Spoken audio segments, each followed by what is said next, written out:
Now the people of Israel are going back home again.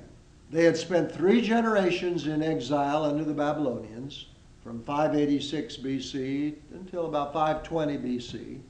In a way, to go home was like a repeat performance, like when they came out of slavery in Egypt into the land of promise.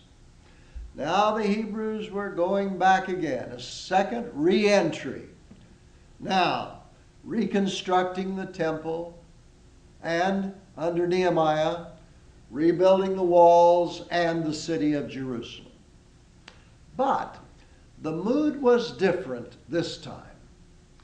The Hebrew people had been chastened by their holy God, punished for playing with pagan gods, for forgetting the laws of righteousness, for fooling around with foreign military alliances.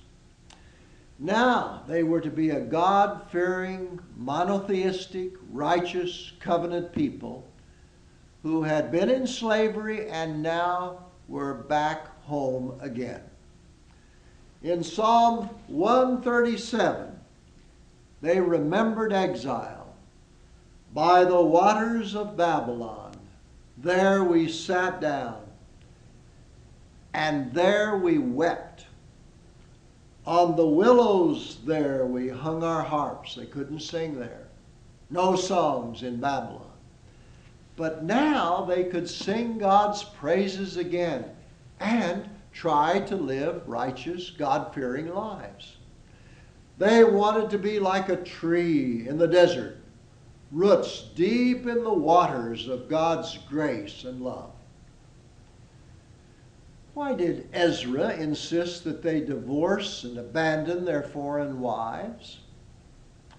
Well, women in ancient families carried heavy religious weight, and pagan women of other countries often drank the blood of bulls so that their sheep would have lambs, a pagan practice. They went to sacred prostitutes, both male and female, to ensure that they would have healthy children.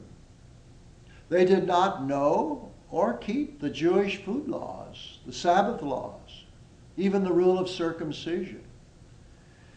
So, thought Ezra, if Judah was to be a new covenant nation under God, he wanted them to reaffirm their basic loyalties.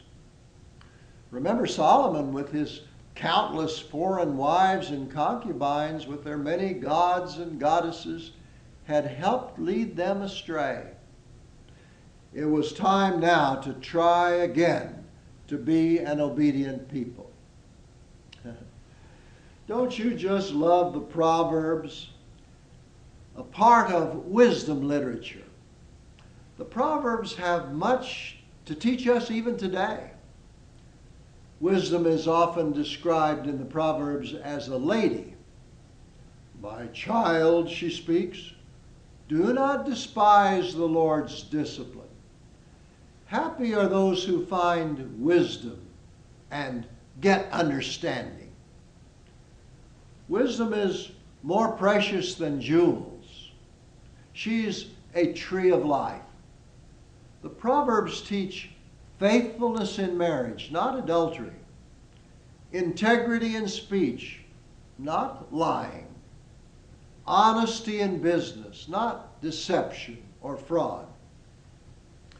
In Proverbs 9, verse 10, we read, "The fear of the Lord is the beginning of wisdom." If Judah now would follow the wisdom, they would be a righteous, covenant people of faith, like a tree planted by the life-giving waters of God.